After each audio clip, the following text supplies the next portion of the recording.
But what about the Niners? No way. Like, you just got Christian McCaffrey. The offense is supposed to be buzzing. Like, and the defense is a powerhouse.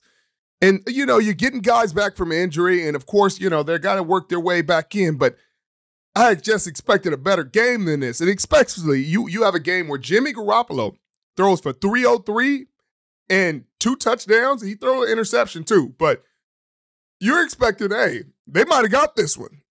And the turning point was at the close of the first half. And when you're driving down, the 49ers are driving down, have an opportunity to score right before the half, and Jimmy seemingly throws up what looks like a gift. I mean, it was a pretty easy interception. You know, I know he was under pressure, but still, I mean, you got to walk away with points at the end of the first half. I mean, to make matters worse, Kansas City Chiefs drove right down the field. Fortunately for the Niners, Harrison Butker missed that field goal. But the game seemed to just turn at that point. But even in that point, you sit there and say, okay, you dodged a bullet. You got the muffed punt, which should have been automatic points. Right. It should have been automatic. And okay, you fumble that one. Like, I mean, you throw an interception. So it's like, okay, like you're disappointed already. And then you let them drive down, and then they get no points. That's at least a 6-point swing, if not more. You know, you're expecting Patrick Mahomes, he's drove down the field like that. You're expecting 7 points out of that. So you're expecting it to be at least a 10-point swing. They avoided that, but the momentum, they never recaptured it.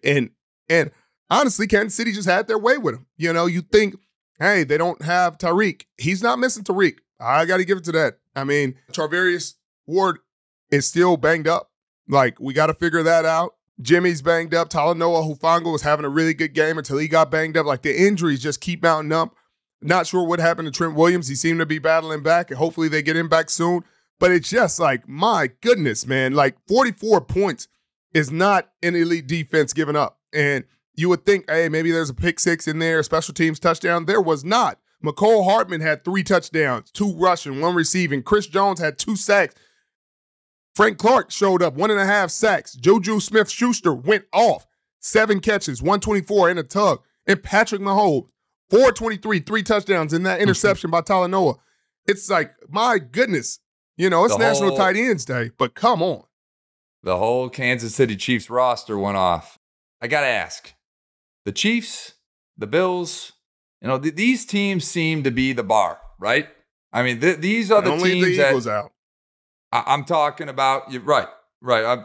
Don't leave the Eagles out. But in terms of the AFC, the teams that you're likely to see in the Super Bowl, if the San Francisco 49ers so want to be there, what does this do to your psyche as a competitor, knowing that you got smacked on your home turf by 19 points against a team that you could, if you get there, see in the Super Bowl?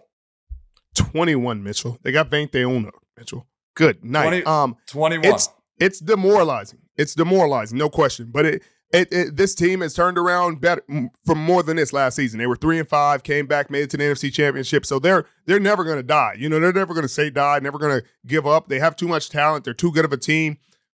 They're going to be a problem for somebody in the NFC, but they have to get it turned around. You have to find these answers. That defense has to play better because, I mean, you're not going to play the Kansas City Chiefs every week, but if you play them and it looks like this, I'm concerned. I'm concerned about what happened, why it happened, and if those things are even correctable. You know, there aren't a lot of answers coming from corner. You know, Emmanuel Mosley is not returning this season. Jimmy Ward is going to have that cast on for a few more weeks. So you got to come up with answers. I'm not sure Nick Bosa is 100%. Like, you need Eric Armstead back. You need Javon Kinlaw back. But who knows when those guys will be back. So you have to, like, keep the ship afloat without them.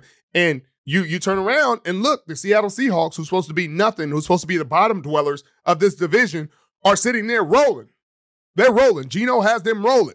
Your boy, Kenneth Walker Jr., has them rolling. So it's even more concern for the San Francisco 49ers because, like, the division isn't happening how you thought it was. And they got the Rams away in LA next week. It does not get any easier, but I got to ask the difficult question, Richard. Don't ask it, Mitchell. I have to. Going into the season, the team expressed a little bit of doubt in Jimmy G. They named Trey Lance the starter. They designated this Trey Lance's team. And here we have it. Jimmy G gets his opportunity. He comes back. How much faith do you have in Jimmy G after a performance like this? A game that seemed to slip away from them and really there was no sign of fight. It's wavering, no question. I mean, it has to be wavering. But again, they have come back from bigger holes than this. So it's the finger isn't just pointed at Jimmy G. It's everywhere right now. So if this was like a defensive battle like it was in Denver and they only scored the other team only scored 11 points and you still lost the game, then I'm sure it'd be a lot more finger pointing at Jimmy G. But they were moving the ball on offense. Sure, he missed opportunities when they had to have points, when they needed to have points. Those were missed ops. But we have to get people stopped. 44 points on the board is unacceptable for a top 5 defense, and that's what they are. They have top 5 talent everywhere on the board, and they have to play better. And they know that, and they will. But right now, it's a lot of man in the mirror kind of deal, conversations. Like everybody got to look at and get that person fixed before they can point the finger at anybody else. And there is pressure in the division, Rich. I mean, you just said it. The Seattle Seahawks, 4-3. No one saw it coming. If I had told you at the beginning of the year, 7 weeks into the season, the Seattle Seahawks are in first place of the NFC West, your response? Mitchell, I'd be like, they must have an all-decade coach. They must have a heck of a guy coaching that team. They must have a guy because who do they have on the offensive line? 2 rookie tackles? How are they making that work? Who's under center? Like, who's in the backfield? A rookie? Who's at the corner spots? What's going on? That's Michael Jackson and not the singer at the corner spot? Like, and another rookie that you got in the 5th round? Who's your nickel? Another rookie? Oh, my God. What's going on? But you know what you got? You got a veteran Pro Bowl safety. You got Al Woods in the middle. Jordan Brooks has been playing well. And they got guys that believe. Like, that's what this culture was built on. It was built on confidence and belief. And each week, you can see those boys believing a little more. This week, Kobe Bryant made another play. He's made plays every week since he's been there. And you're looking, every week you see big impact from these guys drafted this year. You don't see Geno's jersey very dirty on Sundays. He had a very efficient, very positive game, 20 for 27, 210, 2 touchdowns, 1 interception. And then your boy, Kenneth Walker Jr., going crazy. Like 3 games, I think he's had 53 carries last 3 games for 384 and 4 or 5 touchdowns. Like he's going crazy. And they got to be excited about that. But they lost DK Metcalf. We're not sure how serious the injury is. But Marquise Goodwin, my guy, shows up in a big way. You feel terrible because on one of his touchdown catches, the Chargers lose J.C. Jackson to a dislocated kneecap. But I mean, both sides of this. The Chargers were playing well. So this isn't like, hey, the Chargers just gave this one away. No, they got beat. Ryan Neal had an interception. He's playing well for them. You got to give Pete and that staff a ton of credit. The offensive and defensive staff, Shane Waldron. You got to give all of them, Clint Hurt, all of them, a lot of credit for what they're doing. And Richard, they're winning it with relative ease. You know, they're getting ahead of their opponent early. And they're holding them off. You know, I mean, we saw it last week against the Cardinals. I mean, this team is building something, what appears to be special, right? I mean, Geno Smith, the quarterback position that was, you know, we thought it was going to be a weakness for this team. It's not. You know, they've got really good offensive weapons. If they can stay healthy, they're battling a little bit of an injury bug now with DK going down, but they've been able to stay relatively healthy.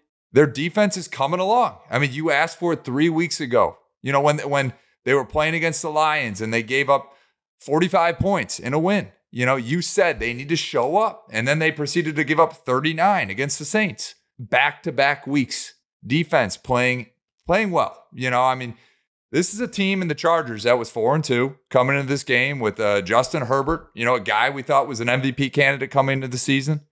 And they got ahead early and controlled this game. If you had never watched football before in your life and you flipped on this game, you would have thought the Seahawks were one of the best teams in the league, Rich. I mean, tell me I'm wrong. You would have. You no question would have. You would have thought, man, this guy at quarterback, he has to be a Pro Bowler. He has to be an all-star for this league. And he's on pace to be one. If they're doing Pro Bowl voting, Geno Smith better get a Pro Bowl vote this year.